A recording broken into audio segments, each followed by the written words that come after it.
يتماسك أبناء بلدة الزاوية ضد أي خطر يحدق بهم، كما يمتازون بحب الأرض وعشقها، فهذا يظهر جليا عندما هبوا صغيرا وكبيرا لنجدة الأراضي الزراعية الغربية من البلدة إثر الحريق الذي شب في المساحات الشاسعة منها.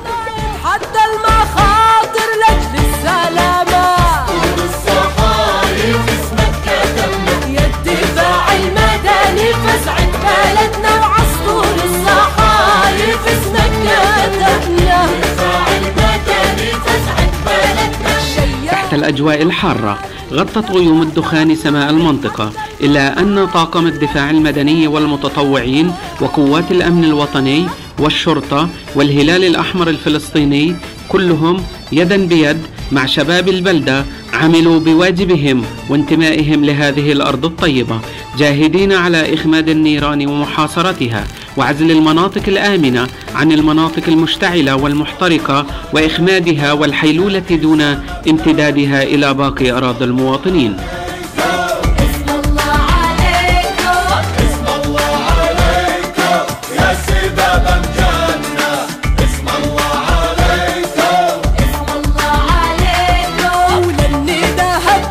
ورد بلاغ لمديرية الدفاع المدني غرفة العمليات المشتركة في محافظة سلفية عن حريق أشجار زيتون وأعشاب في قرية الزاوية بلدة الزاوية، وعلى أثر تحركت طواقم الدفاع المدني بالديار على الفور، وعند الوصول إلى مكان الحريق تبين أن الحريق كبير، وتم استدعاء طواقم الدفاع المدني في مدينة سلفية وفرق المتطوعين، واستعنا بقوات الأمن الوطني الذين لبوا النداء على الفور، وتواجدنا في المكان وتم إطفاء النيران والسيطرة عليها بعد جهد وبعد أن استمرت 4 ساعات، والحمد لله لم يصب أحد بأذى والجميع على أهبة استعداد. وكما نشيد بالمواطنين الحذر وفي التعامل مع حرائق الأعشاب وعدم إلقاء السجائر أو إشعال النيران بشكل عشوائي.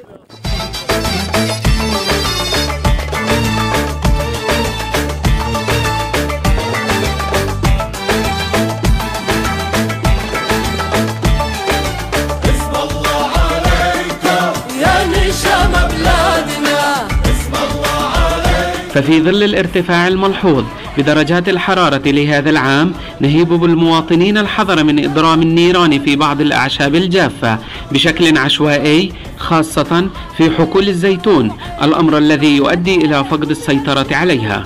كما نهيب بقلع الأعشاب والتخلص منها في مكان بعيد وآمن يضمن عدم نشوب الحرائق. يا الدفاع المدني اصحاب المروة الله يبارك فيها سنود النشامة، اسمك كتبنا الدفاع المدني فزعت بلدنا وعصفور الصحايف اسمك كتبنا. هذا الحريق الذي شب هذا اليوم يؤكد على أهمية وقوف المزارعين عند أراضيهم واستصلاحها وتنظيفها من أجل الحفاظ عليها من الحريق ومن أجل استثمارها بشكل أفضل. والذي حصل اليوم أيضا يؤكد أهمية وجود طرق للوصول لهذه الأراضي الزراعية من أجل وصول الإطفاء ووصول سيارات الدفاع المدني وسيارات الإطفاء اللي تساعد على إطفاء الحريق الذي أكل آلاف الدنمات أو مئات الدنمات من أراضي أهل الزاوية.